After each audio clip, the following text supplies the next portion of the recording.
Ат минип колуна бүркүт, найза кармап туу көтөргөн адам, бугу, эчки, теке жана ат булардын баары аскадагы ташка чегерилген сүрөттөр. Байыркы кыргыздын тарыхын, маданиятын чагылдырган бул искусствону Баткен шаарына жакын жайгашкан Караэгизе деп аталган тоодогу таштардан кезиктирүүгө болот. Биздин заманга чейинки 2-миң жылдыкка таандык же болбосо мындан 40 жыл мурдагы ташка чегерилген жазуулар.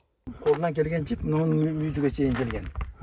Текен, кандай бир текенин мен адамдын байланышында берген да. Мына ол жерде баягы тубул жерде да бар. Баткен петроглифтеринин башкалардан өзгөчөлүгү адамдын элестери түшүрүлгөн сүрөттөрдү көп кезиктирүүдө. Болгондо да ошол кездеги жашоочулардын баатырдык мүнөзү, мартабалуу адамдардын элестери чагылдырылган.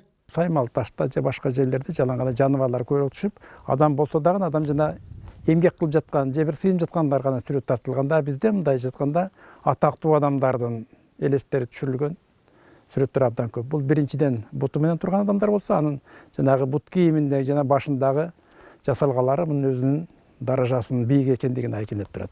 Экинчи бир белгиси мында атчан адамдардын сүрөтү көп. Атчан адамдар башына калпак кийген, же болбосо калпак окшош бир мындан дагы чоңураак нерсени кийген сүрөттөр тартылганда, анан колунда найзасы, анан туусу бар болгон. Чындыгы кыргыздардын менталитетинен таандык сүрөттөр да биринчиден, экинчиден ошол мамлекеттүүлүктүн белгиси. Демек бул жер жалаң гана мына ушул байыркы кыргыздардын байыркы турмушун чагылдырган полотнолор деп айта алабыз да. Канча жукарыларга чейин тарткан. Тарыхчылар Баткен облусунун аймагынан петроглифтер сакталып калган 10го жакын объектти табышкан. Анда 500дөн 1000ге чейинки сүрөттөрдү кезиктирүүгө болот. Ал эми Караэгизе тоосунда 1500-2000ге чейинки ташка чегерилген сүрөттөр табылган. Тарыхчылар петроглифтерди сактап, аны изилдөө маанилүү экендигин айтат. Таштагы тарыхты келечек муундар окуп үйрөнсө, бул жаратылышты коргоонун дагы бир булагы деп эсептейт.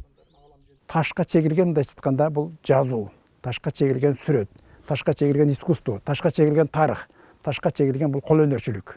Муну абдан мааниси көп да.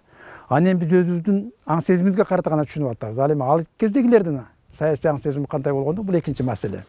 Ошон үчүн бул биздин эң байыркы ушул тарыхыбызга тиешелүү жана мен айткандай искусствого, маданиятка тиешелүү абдан дагы мындан кийин дагы канчалаган кылымдарга чейин сактала турган чоң эстелик да, анын бир уникалдуу жагы ушундай. Караэгизе же болбосо Баткен петроглифтери деп аталган бул тарыхый жай жергиликтүү тарыхчылар тарабынан 2016-жылы табылган.